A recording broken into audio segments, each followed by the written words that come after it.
Bantay kayo. Maliit pa lang daw yan si VP Inday Sara Duterte. Maldita yan.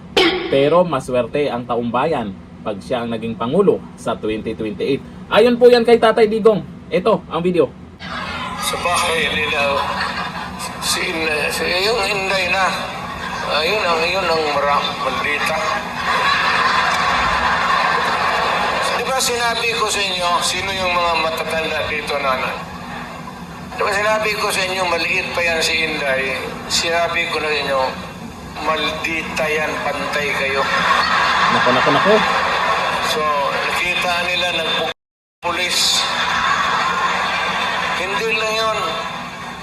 Hindi, yung nakita lang ninyo sa TV, marami yung mga driver namin, pati ang talaga yung si Inday. Pero kung yun ang masunod sa inyo, magsunod sa akin pagka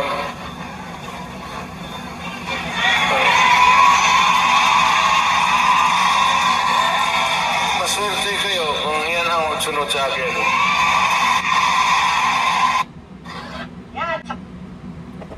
Maraming nag-agree. Maraming nagsisigawan. Maswerte tayo pag siya ang Pangulo. Pag si VP Sara Duterte ang maging Pangulo.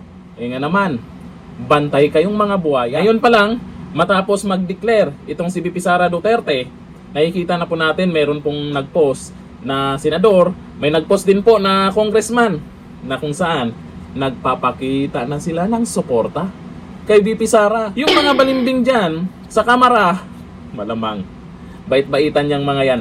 Negative na yung impeachment complaint nila kay VP Sara. Maraming takot na pumirma. May mga nagsabi naman, masyado pang maaga para mag-declare si VP Sara.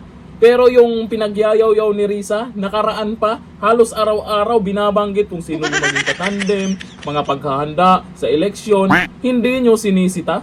Bakit? Kabado ba? Kahit paano naman, tuloy pa rin sa trabaho si VP Sara.